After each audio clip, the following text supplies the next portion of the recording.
আজি আমি আলোচনা কৰিম অষ্টম মানৰ হিন্দী পাঠ্যপুথিৰ পাঠ নং 3 মেডাম মেৰি কিউৰী পাঠটো অৰ্থ নকওঁ আজি মই এই পাঠটো তোমালোকক ধুনীয়াকৈ মই হিন্দীত পঢ়াই দিম। এই পাঠটোত বহুত কিবা টান শব্দ আছে, তোমালোকে সেইবোৰ মন দি চাই যাবা। তাৰ পাছৰ ভিডিঅ'টোতে এই পাঠটোৰ প্ৰশ্ন উত্তৰ আৰু ব্যাকৰণখিনি মই কৰাই দিম। আৰু বাকীকেইটা আগৰ পাঠটো মই ধুনীয়াকৈ তোমালোকক পঢ়াই থৈ দিছোঁ। বাকী প্ৰশ্ন উত্তৰ বা অৰ্থখিনি চাই ল'বা। আহা আমি আজি মেডাম মেৰি কিউৰী পাঠটো পঢ়ো। मैडम मेरी क्यूरी की कहानी संघर्ष की कहानी है। जीवनादर्शों से समझौता न करने की कहानी है। वे एकमात्र ऐसी विलक्षण महिला वैज्ञानिक थी जिन्होंने 2 बार नोबेल पुरस्कार प्राप्त कर समस्त विश्व को आश्चर्यचकित कर दिया। आज हम उनके भाग्यों को सराहते हैं, लेकिन उनके जीवन पर दृष्टि डालने से पता चलता है कि मेरी का दोहरे नोबेल पुरस्कार तक पहुंचने का वो सफर अनगिनत कठिनाइयों से भरा है। इनका संपूर्ण जीवन विज्ञान को समर्पित एक तप था। मूल पाठ तुले हाँ। मेरी क्यूरी बचपन में मारिया स्कोलोडुअस का नाम से जानी जाती थी। दोस्त प्यार से उन्हें माइना पुकारते थे। उनका जन्म 1867 ईंग में 7 नवंबर को वार्सा पोलैंड में हुआ था। मेरी के पिता माता दोनों अध्यापक थे। 24 साल की उम्र तक वे अपने जन्म स्थान में ही रही। हाई स्कूल और स्नातक की परीक्षाओं में मेरी प्रथम श्रेणी में उत्तीर्ण हुई। उस समय वार्सा विश्वविद्यालय में महिलाओं का प्रवेश वर्जित था। आगे की पढ़ाई के लिए उन्होंने पेरिस के सोर्बोन विश्वविद्यालय में नामांकन कराने का निश्चय किया, लेकिन आर्थिक स्थिति ठीक न होने के कारण उन्हें वो फैसला बदलना पड़ा। उन्होंने अपनी बड़ी बहन यूना के साथ यह निर्णय लिया कि यूना पेरिस में रहकर डॉक्टरी की पढ़ाई करेगी और मेरी घरेलू शिक्षिका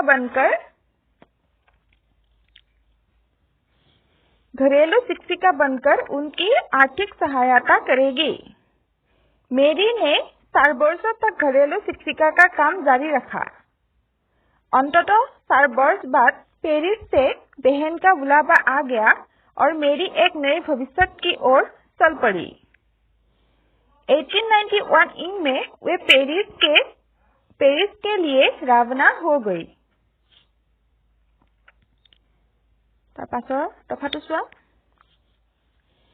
पेरिस में कुछ दिन बहन के साथ रहने के बाद मेरी ने अलग रहने का निश्चय किया, परंतु आर्थिक स्थिति ठीक न होने के कारण अच्छा और सुविधाजनक कमरा मिलना नामुमकिन था। इसलिए मेरी को 6वीं मंजिल पर एक ऐसा कमरा किराए पर लेना पड़ा जो गर्मी में गर्म और सर्दी में बहुत ठंडा हो जाता था। पेरिस में ही उनका परिचय एक वैज्ञानिक से हुआ जिनका नाम था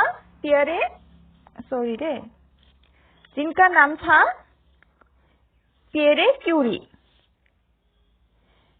पियरे वैज्ञानिक कार्यों के प्रति पूर्णतः समर्पित वैज्ञानिक थे। दोनों ने एक दूसरे को पसंद किया और 1895 ईंग में पियरे क्यूरी और मेरी क्यूरी विवाह सूत्र में बंध गए। मेरी क्यूरी के लिए मातृत्व भी बेहद प्रेरणादायक अनुभव था। इन्होंने 2 बेटियों को जन्म दिया। 1897 ईंग में आयरीन हुई और 1904 में ईव।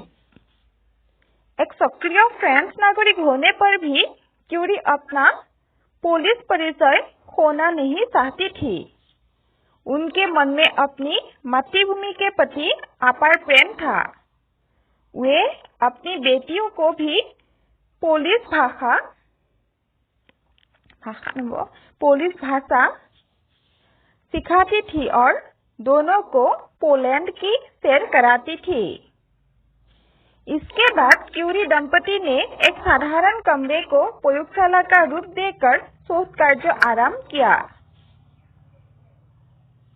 उन्होंने देखा कि शुद्ध यूरेनियम की जगह यूरेनियम खनिज में अधिक सक्रियता होती है और इससे यह प्रमाणित होता है कि मिश्रित यूरेनियम में कोई अज्ञात सक्रिय तत्व है। उन लोगों ने अनुमान लगाया कि पिचब्लेट नामक खनिज में यह तत्व है, लेकिन पिचब्लेट कोई आम चीज नहीं थी। इसका मूल्य बहुत ज्यादा था। सौभाग्य से ऑस्ट्रिया सरकार उपहार स्वरूप क्यूरी दंपति को शोध कार्य के लिए 1 टन पिचब्लेट देने के लिए राजी हो गई। क्यूरी दंपति का वह शोध कार्य धैर्य, अध्यक्षता और आत्मसर्ग की मिसाल था। यह कार्य किसी युद्ध से कम न था। कोई टन रासायनिक पदार्थों को बड़े बड़े पात्रों में उबालने और इनके परिष्करण का काम शुरू हो गया। 2 महीनों तक उबलते पदार्थों से निकलने वाले भाप के संपर्क में रहे। घर परिवार के बारे में सोचने के लिए उनके पास समय नहीं थी। काम की अधिकता देखकर पियरे कभी-कभी निराशा हो जाते थे, लेकिन मेरी की लगन और उमंग में कोई कमी नहीं थी।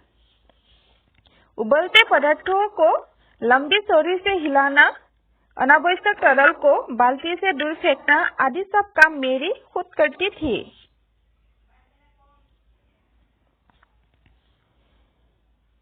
अत्यधिक परिश्रम के परिणाम स्वरूप उनके शरीर में टीबी के लक्षण दिखने लगे। एक बार तो उन्हें निमोनिया हो गया और 3 महीने तक बिस्तर पर पड़ी रही।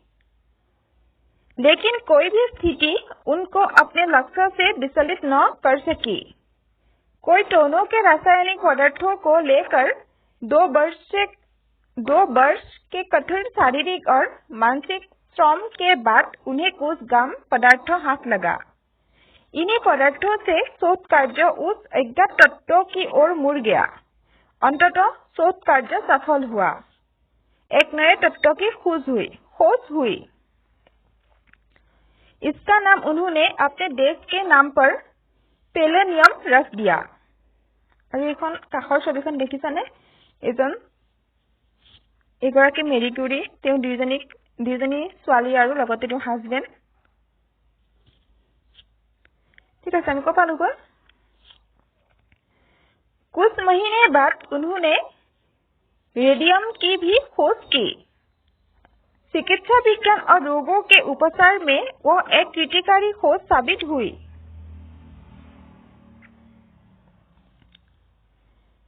इसके पहले वे लोग रेडियोधर्मिता की भी खोज कर चुके। उनकी यह खोज हेनरी बेकरेल की महत्वपूर्ण खोज पर आधारित थी। बेकरेल पियरे क्यूरी के सहयोगी थे। रेडियोधर्मी रश्मियों की विशेषता यह है कि कोई हीरा असली है या नकली, इससे पता लगाया जा सकता है। इन रश्मियों की सहायता से मनुष्य के शरीर के अंदर के भाग को भी देखना संभव हो गया। उससे भी महत्वपूर्ण बात यह है कि रेडियम कैंसर जैसे जानलेवा बीमारी पर भी बहुत प्रभावकारी है। क्यूरी दंपति को इन खोज कार्यों को चलाते समय अनेक कठिनाइयों का सामना करना पड़ा, क्योंकि उनके पास उपयुक्त प्रयोगशाला नहीं थी, न पर्याप्त उपकरण थे, न पर्याप्त मात्रा में कच्चे खनिज। प्रयोगशाला में गैस निकासी की व्यवस्था भी न थी। वहां का वातावरण दूषित और अस्वास्थ्यकर था।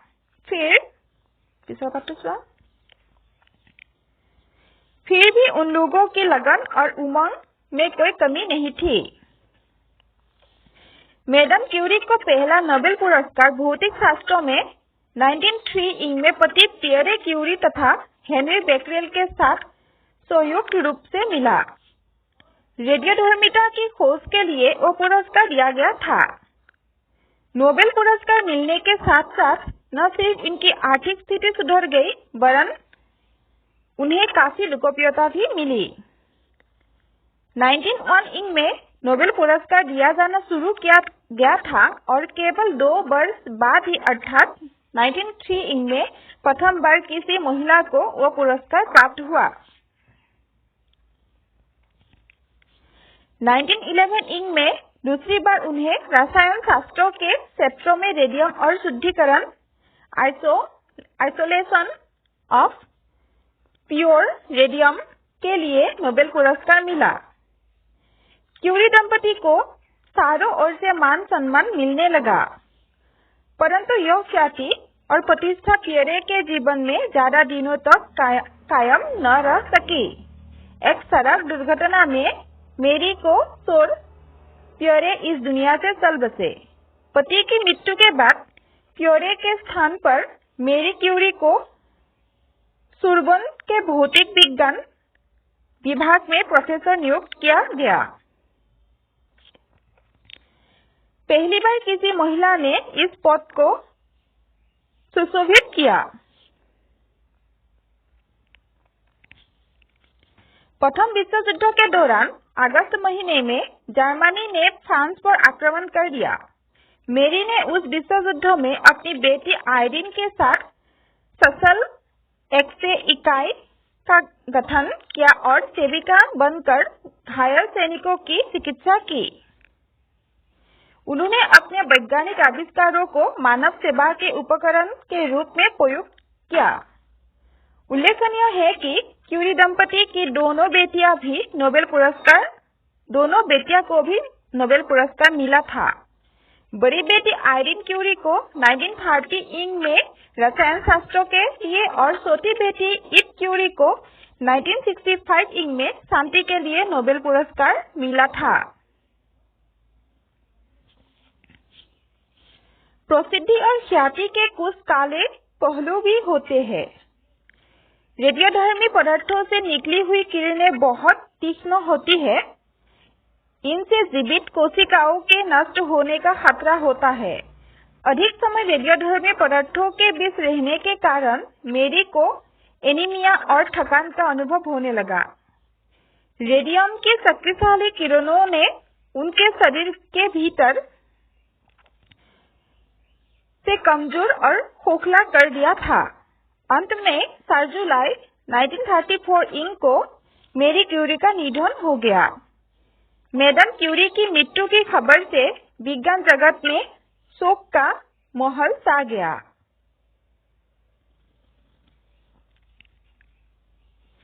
मेरी की मृत्यु पर अल्बर्ट आइंस्टाइन ने कहा था, दुनिया की प्रसिद्ध हस्तियों में वह एक ऐसा नाम है जो आजीवन बेदाग रहा। मानव समाज उनकी जुगांतकारी खोजों और महान कल्याणकारी कार्यों को हमेशा याद रखेगा। आज मैडम क्यूरी इस संसार में नहीं है, परंतु विश्व की सभी महिलाएं उनके जीवन से प्रेरणा ले सकती है। पाठটো শেষে হল। তাৰ পাছতে জানি থওঁ বুলি এটা আছে বাকচত চাচোন ইটো পাঠত। नोबेल पुरस्कार विश्व का सबसे अधिक प्रतिष्ठित पुरस्कार है। वह पुरस्कार 5 क्षेत्रों में दिया जाता है: भौतिक, रसायन शास्त्र, चिकित्सा, साहित्य और शांति। बाद में 1969 में अर्थशास्त्र को भी इसमें शामिल किया गया है।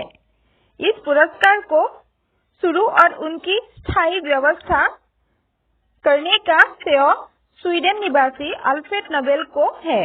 अल्फ्रेड नोबेल बहुत बड़े वैज्ञानिक थे। उन्होंने डायनामाइट का आविष्कार किया था।